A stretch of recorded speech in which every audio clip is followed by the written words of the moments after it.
Hey, White Sox fans, it is Sox Populi pregame podcast number 8. I believe in the last pregame podcast, I pointed out that a year ago we went from having like 6 dozen people on our opening day on the road podcast. And then by the time the White Sox got home, somehow Tony La Russa had killed the buzz enough that it was just me and Adrian Serrano. It was just a one-on-one pregame podcast. I guess we somehow filled it for 30 minutes. I have an easier task this time around because Dante Jones, after going to the WrestleMania Zoom, came back. He is now with the Sox Populi Zoom.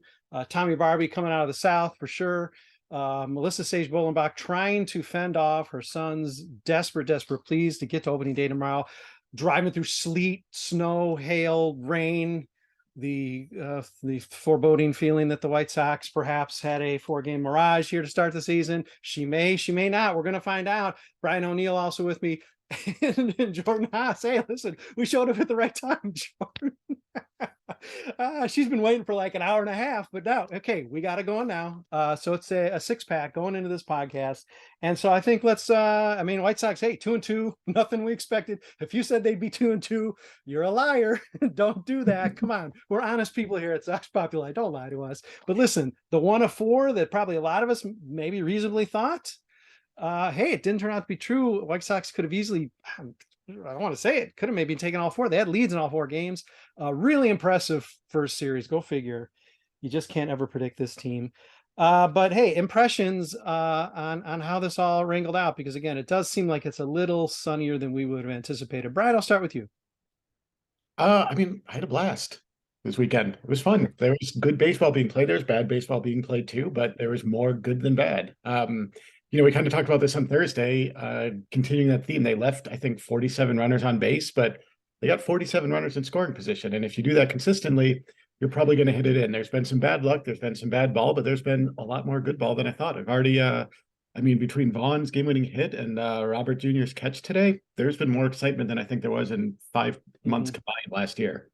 Yeah, So. I'm not jumping and taking a bullet for WrestleMania Jones, but let's point out here that they put traffic on the base paths against perhaps the best staff, and that's bullpen and starting rotation in, if not baseball, in maybe the American League, or at least one of the tougher ones you're going to run into. So there's something there. But Dante, I'll give you a chance to talk now. Hey, my point is still the same. Like they Stick still with left it. plenty of runners in scoring position. Yes. Although, it's good to come against the world champs. It's good to get 2 out of 4 to open the season when, like you said, pretty much all of us were expecting to get 1 at best. We take what we can get, and hopefully the opener tomorrow will go swimmingly. It's been cute to see. I mean, we've had like 100 comment, 200 comment, whatever game threads. That's been great, incredible enthusiasm so far this season. And granted, the White Sox haven't given us reason yet to be unenthused, I suppose. So that's awesome. But it's funny to see the early. I mean, we definitely have some negative Nellies on the site, and it's funny to see early on, like, oh man, this offense, as somebody I don't know who, bottom 3rd offense in the league, like in the 2nd inning or whatever, which again, not a bad hunch to play, but it is sort of funny to go back to those and say, well, it didn't really play out that way. I mean, granted, none of us are like crossing our fingers for a big 8th inning, but hey, a big 8th inning we'll take. It doesn't matter whether it's the 1st or the 9th, right? Melissa, how did it look to you, and is it enough to get you driving north for a ball game tomorrow? Well, I was trying to be more positive this year so far, and I'm not doing very well. Watching the game, I'm like cursing, and my husband's like, take the profanity down. But with that said, to the dark side. Yes. Yeah. I will take 2 out of 2 in Houston for the opening series any day. Even though I take back everything I said about the lockdown bullpen, the starters have been incredible. I mean, 2.05 ERA, 5 earned runs, 22 innings pitched, 0.95 whip. Like, I will take that every day. If they do that every 5 days, then we'll be in a chance to win. But that bullpen has to tighten up a little bit, because I don't think I can handle 4 innings of anxiety every single game. Yeah. All right, Melissa, given the new turn you've taken, I will get it in the mail shortly. I will get you the special Sox Populi embossed spittoon. We'll get it to you very quickly so you can start really chewing tobacco and really letting loose. You don't want to spit into the Coke can. Come on, just spittoon it. Okay, Jordan, I don't want to call you out here, but I mean, we're giving Ryan credit the other day for being like good luck charm. Unfortunately, you've done a ton of coverage for us, which I really appreciate, but unfortunately you've been on the losing end so far. But again, you've been catching a decent enough amount of this. How's this team looking to you? I'm cautiously optimistic. There. Because from my article on Friday, I was like, they're doing a lot of new good things, walking a hell of a lot, stealing a lot of bases like they should be, because they're fast, and there's also all these new rules. They're being aggressive on the base pass. The bullpen, man, it's still god awful. The bullpen itself kind of god awful. The starting pitching, decent to mediocre, but they're against the Astros, so I'll take it. But I think a lot of my opinions on the season are going to come from what happens in the next series and the series after that. Because when you're facing the Astros, you're like, okay, this is the best team in the league, or one of the best teams in the league, and we took half the games out of them. If you get half the games out of every best team in the league, that's at least 5. That's a good 20-25 wins on the season. So yeah, Allie Wessel went as far to say that now if they keep playing this way, they're a 90-win team. That's bold, and we need that kind of positivity on this podcast. But I predicted it. So that said, I mean, they do this. Yeah, I think 500 becomes the basement for this team. And Tommy, you and I, we definitely saw a different basement for this team. So are we eating words yet? What's going on? I mean, yeah, I won't go to say that they're a 90-win team, but if they continue the way that they are, 500 seems pretty good. So, I mean, I think, as Jordan mentioned, the starting pitching is okay. I know that there are a lot of people out there defending Giolito because of his final stat line, but for anyone that watched the game knows that there was a lot of luck and grinding that played into that start, that I don't think he will have that luxury as people start studying the tape and looking at him and then watching his tendencies. But yeah, I mean, the bullpen is what we knew the bullpen was going to be. It is the most expensive, mediocre bullpen that Major League Baseball has seen for the last 3 years now. And Griffel can try to manage it the way that he needs to, but it's just gonna be rough going, especially until guys like Crochet can, if they will, come back. I like Brian just being cool here. He's sitting back like, dudes, I'm picked up for 90 already. So no, what's this? The quit bandwagon. You're already ahead of the curve. Yeah, exactly. 90 floor at this point. Yeah, oh yeah, there you go. But I mean, I don't know anybody. We've heard a couple disses of the starting rotation. I would argue that this was, I mean, given the fact they went deep enough into games for this first run against the Astros, I'd say, I mean, in my book, in my stupid book, which isn't actual real stats, those are like 4 quality starts, and there's no way did I think that was going to happen. We were going to get 4 solid efforts from the rotation. I mean, first run through the book, given that this was sort of something that was, I guess, maybe not depth, but quality was supposed to be a strength. I mean, they did show out pretty well. I mean, I would say better than I expected against the Astros. Yeah, I mean, every game was a winnable game, like you said at the top. And I don't know if that says more about the White Sox than the Astros. We'll have to see how the rest of the season plays out. But that, if you're the White Sox going into it after the way everything went last year, absolutely hang your hat on that and use that as motivation going into this next series. Tommy, we're putting Alex Bregman out of baseball, and people are going to thank us for it. He's not going to be in baseball after this season. We are taking him out of the game. All right, well, let's pivot a little bit and look ahead.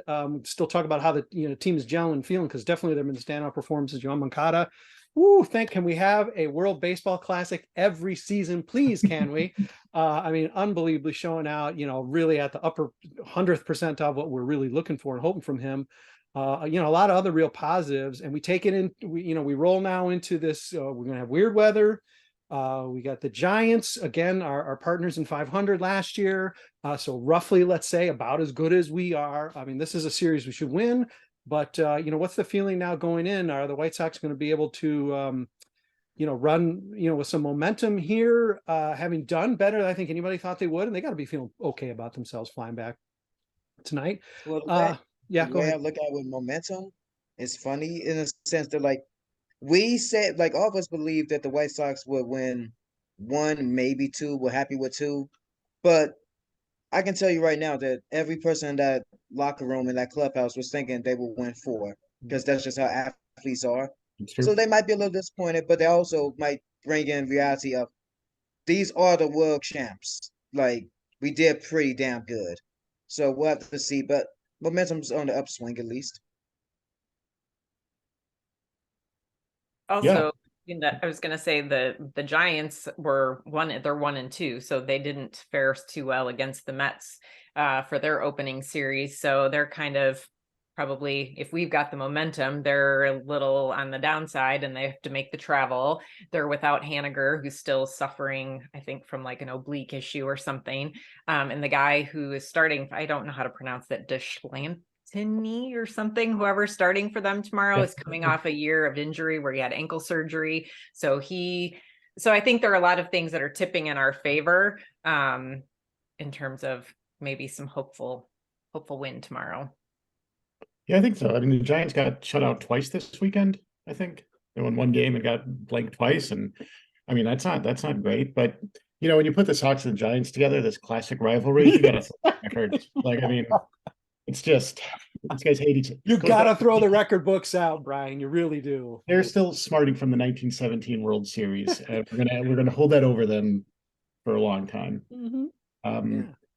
But yeah, I mean, I think the weird weather, at least it's not cold. Like they're not jumping into 30-degree weather, and that just kills bats. Doesn't matter what team you are. So I don't know. I think they're going to come in, and I think they're going to be feeling looser than they did at any point last year.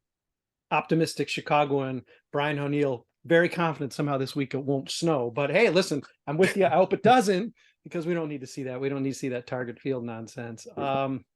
Other thoughts, Jordan, Tommy, in terms of how you think this gets the team propelling into what should be a nice it should be a nice bump. Come on, you're getting the long intros tomorrow. You're getting an opponent rather beatable, even though the weather's not going to phase them. How you think the team is going to respond going into this week? I think they're going to be like, okay, we took 2 out of 4 from the world champs, and now we're playing a team that is arguably worse than they were last year. I mean, they had a lot better starting pitching and they probably are about even on par of where they were offense wise in terms of their acquisitions in the offseason. But I think it's a series that I think they want to win a series. It would be good to win a series at home to start the season. That would be the hope and the prayer. But if we come out of it a little worse for wear, that's not going to reflect well, I think. But it depends on how well they play, which hopefully, based on how things have been going in the first series, is going to be good. Maybe Yohan Moncada is going to hit some more homers. Tim Anderson going to have 3 more multi-hit games. We'll see what happens.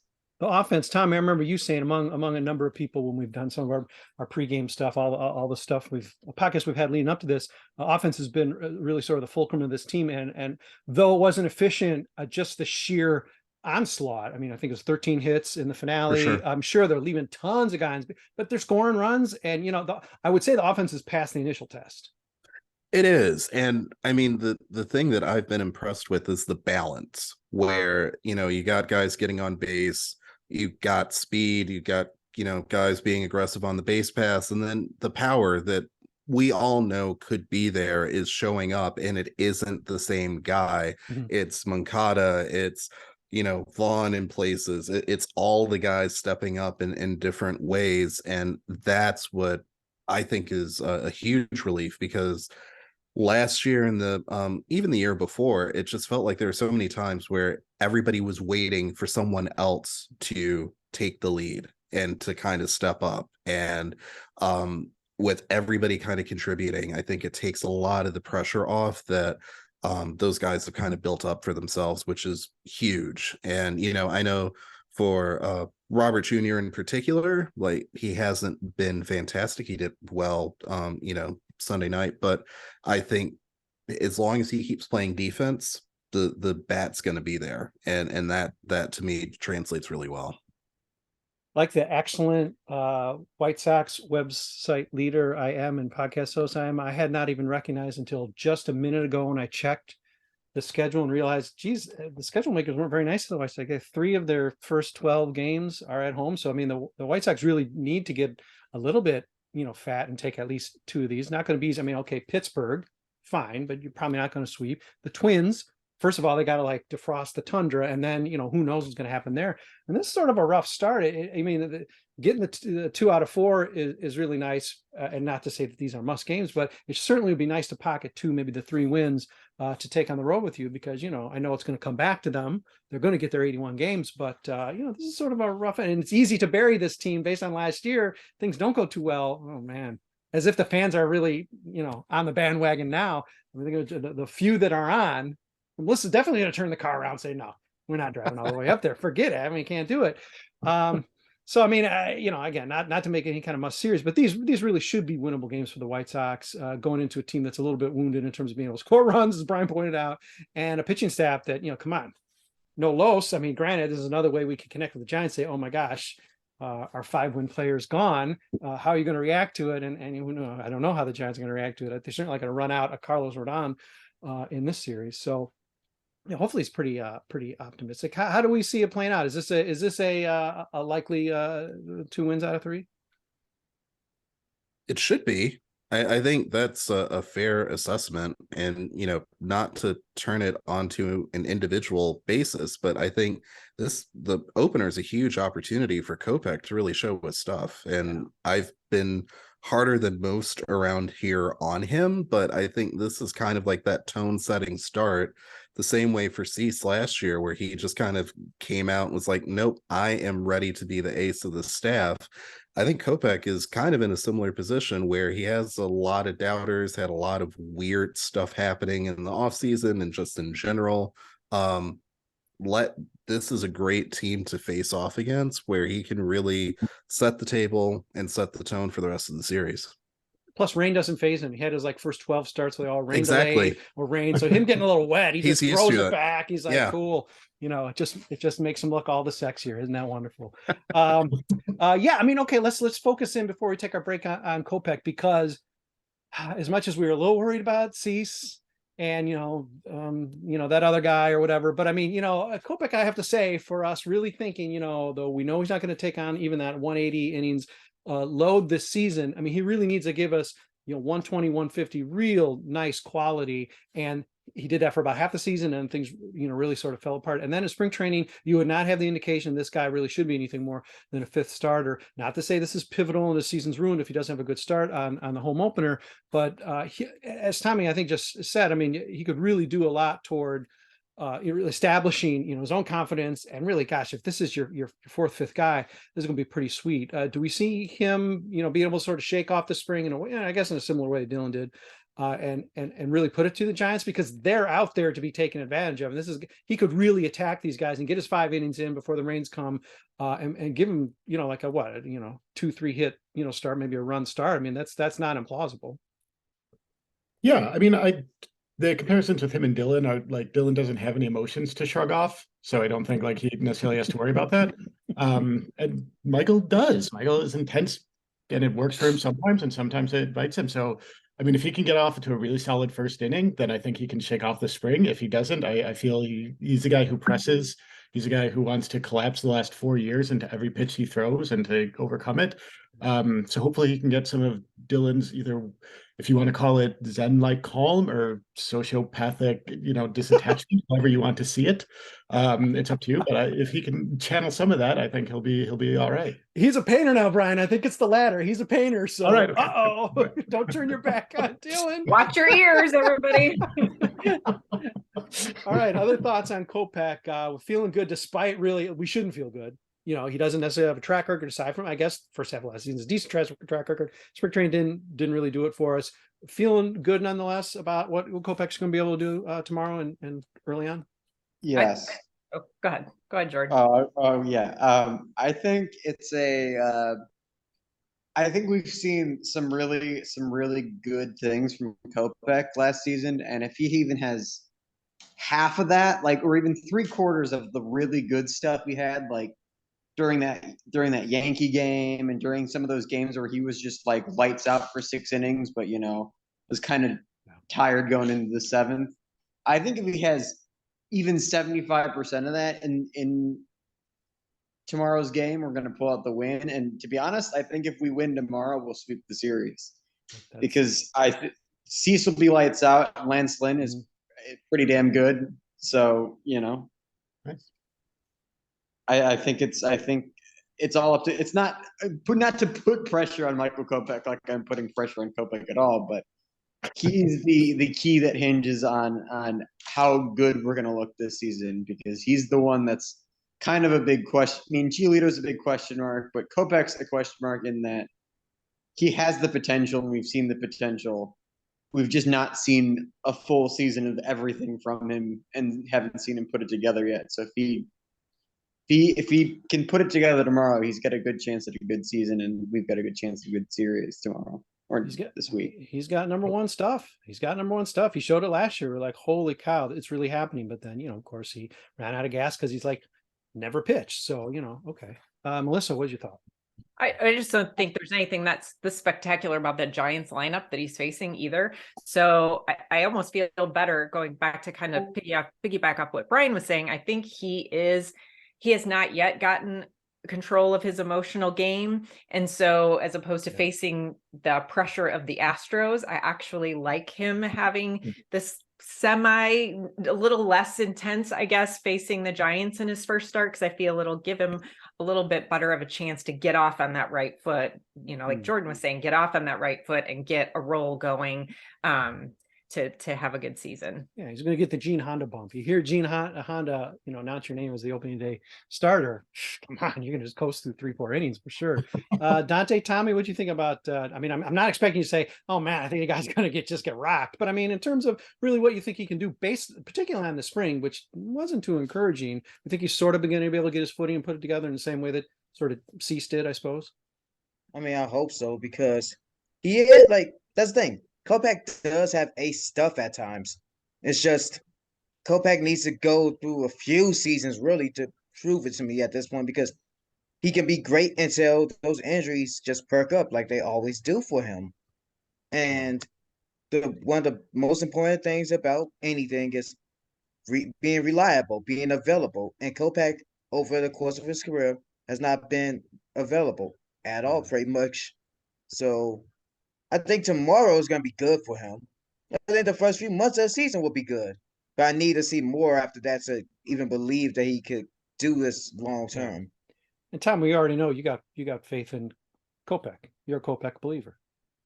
Always. Yeah, I mean, you can call C sociopathic, but I mean, that's my ace. Maybe that says a lot about me. So, but it's not a judgment call on him. It was just great. We love you, Dylan.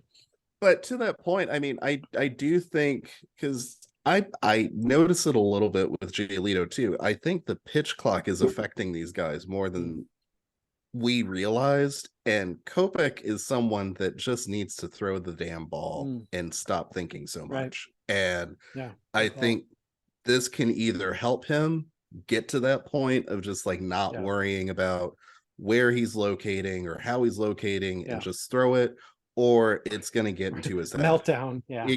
And I mean, I think we'll know pretty quickly which way it goes, but I think he has the stuff to overcome a lineup like San Francisco, because they're not that strong. But just in terms of like long-term trajectory, we'll know pretty quickly what he has going on in terms of his approach and whether that can spell long-term success. Because really, he was amazing when he just reared back and threw the ball. It hasn't been until he had to think about how to dial it back as a starter and how to command certain secondary pitches. Like, he's gotten in his own head because of it. And of course, ow, my knee hurts. So are they going to make me pitch? Yeah, all that classic stuff. The classic White Sox stuff. All right, that's a gritty analysis you've come to know and love from the Sox Populi crew on our pregame podcast. The game is coming. It's mere minutes away. Why are you listening to it so close to game time? I know you're figuring there's going to be a rain delay. You can listen to this over and over again. Please do. Keep rinse, repeat until the game starts. All right, that's cool. Or if you're listening first thing in the morning, wow, you woke up early. You're very excited about opening day, but so are we. So we're going to be watching it right there with you. We're going to take a pause. Please hang with us because last half of our podcast is story time, and you're going to want to stick around for the storytelling. Back in a minute. White Sox fans, it is Sox Populi. It is the pregame podcast number 8. Yes, we've had 8 of them. It tells you how many games we've been really excited about over the past few years. Oh, well, we'll have more pregame podcasts this year, sure, because I don't know, there'll be playoffs or other weird games or something. Or maybe we'll just keep doing them. If they win tomorrow, maybe we'll do one for Wednesday too. Who knows? Okay, well, this is story time. I'm Brett Ballantini, your host. I will save my story for the end, unless we run out of time. I asked my my panel, my staff, to come up with either what their favorite opening day was, home opener, or maybe not. Or if not, maybe you haven't gone to an opening day, or you hate opening days, you don't like crowds, you're like Dylan Cease, maybe one of your favorite routines about just a normal game. One of the things you really look forward to, the thing you're looking forward to doing, perhaps when you get back to the park this year. I'm going to reverse course this time, at least on my Brady grid, and I'm going to start with Dante Jones. Don Tizzle needs to tell me either what his favorite opening day was, or, I don't know, favorite Sox, maybe both. What, it could be the same thing. So opening day, I've never had the chance to go to a White Sox opening day game, because the first time I bought tickets for White Sox opening day, COVID happened that year. So phenomenal timing. Mm-hmm. But I'm so ready to be back at a actual modern baseball park instead of the other one on the north side. Oh, I'm sorry, Dante. So, it would be nice to be at a baseball stadium that doesn't have sections that you can't see the entire field in, compared to the wonderful guaranteed rate field. And no trucks. That's even better. I like how this turned into just dissing that crap hole Wrigley Field. Dante. But hey, I love the White Sox. I can always get my digs in on that team. But yeah, I'm just ready to go to games, to see y'all beautiful faces at the stadium and not just through Zoom. I love this so much. All right. Tommy, beat that. I don't know if I can. No, I think for me, and it wasn't one that I was able to go to in person, but I just remember vividly the opening day after the White Sox won the World Series, because it was, for me, that confirmation of no, that whole thing was not a hallucination. That actually happened. And it just, the way that they really went kind of above and beyond to celebrate that year, and have all the players there, and just kind of carry it through that entire season, was really special just to me, for that being the one team that I could identify as yes, that happened. I was a part of it, and now I can relive all those fun moments. Yeah, for sure.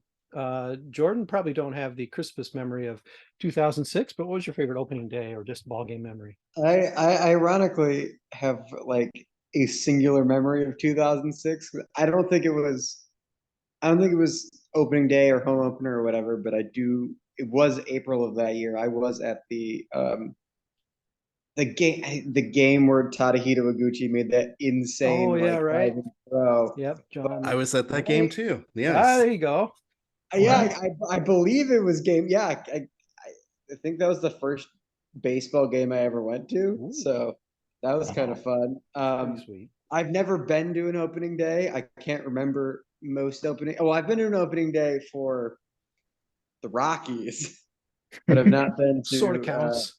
No, it doesn't count. It doesn't count for anything. Actually, no, I wasn't even at their opening. I was at their second game last year, but I've never been to an opening day, and I have not. It's just good. Again, it was we were talking about, I was talking about last time. What I look forward to at the ballpark is not necessarily the baseball most of the time, but the camaraderie about the baseball. See, Dante, Jordan saying the same sort of thing. Tommy, Jordan at the same games. Everybody. See, See, and it turns out whenever we've done podcasts where it's like what the person's favorite game is, like it seems like a lot of time I've been at that game. I wasn't at the Tadahito game, but it just seems like a lot of people's favorite games or most memorable games I was lucky enough to be at too. Melissa, what jumps out at you? Well, I have been lucky enough to probably be somewhere between 15 and 20 different opening games through the years. Used to before kids, definitely used to go quite a bit, and I am fending off my 17-year-old who's like begging me to go tomorrow, but being old and cranky, I don't like to go out in the cold anymore. So I bribed him. I'm like, if it's really nice on April 15th, we'll go and get the free sweatshirt. So I think he's buying that. But my favorite opening day is the last opening day at Old Comiskey. I was there, and it was just unbelievably magical. I mean, they squeaked out a 2-1 win. You had a triple by Ozzie Guillen. I mean, it was just all Ventura. I mean, it was just all the guys, all the, the good guys, and just the good vibes that whole era brought. And I have my little like ticket framed, it was at the last home opener kind of thing. And so, yeah, good times. Old school in it. Brian O'Neill, what is your favorite opening day memory? It's hard to say favorite because it was a weird day. It was the first game at the new ballpark. I was there a year after Melissa, the last game at the old one. And I think we lost to the Tigers 18-1, if I remember right. Or if maybe that wasn't the exact score, it's definitely the emotional score. I think they got rocked. But yeah, it was weird walking in there. Like I had been at the last game at the old ballpark and cried like I was a kid, so it's okay, but I cried like a little kid. And just sort of like it was so different, and like it was exciting, but there was this strange nostalgia already for something that had been lost, and you felt like, all right, maybe we're entering a new era, and I don't know if it's going to be good or not, but it was different. Like it marked a change in life. It marked a change from what was before and what was to come, and it was just a fascinating thing to be in. I guess I couldn't really articulate it at the time why it felt so weird, but looking back at it, it's kind of like, all right, this is a new era of baseball, and this is not the thing that I remember from my childhood. That's not good or bad. That's neither, it's not positive or negative. It's just different, and that's what every opening day is. It marks the beginning of something different. So. Yeah. Well, I was there with you as well, Brian. We were way up in the upper deck. I flew up from Texas to go to the game. We got tickets. I was in school in Texas. I had to explain to my Spanish professor why I was missing the test. And he looked at me very, very skeptically when I said so. And then when I came back and he found out, I believe it was 16-0. I think that was the score. 16. But when he found out how badly they got trashed in this game that I flew up to, oh, yeah, he laughed for about 10 minutes. So I had to take that. I had to wear it. It's being a White Sox fan, right? And also was at the 2006 opener. I haven't been to as many home openers as Melissa, but was at 2006.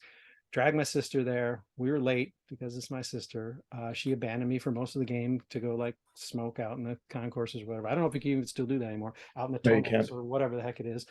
So I guess it's good that she got a few puffs in before that was taken away from her. But yeah, that was a crazy game. And you're right, Tommy. That was just so exciting because you're right. We knew it really happened. We already had the DVDs or whatever by then, or they were on order.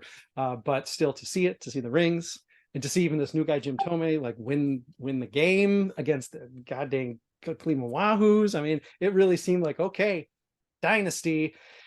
And of course, with distance, we know, oh gosh, our hearts were about to be broken, Tommy. But yeah, that was a memorable and wet one. Definitely. Yeah. Wet one.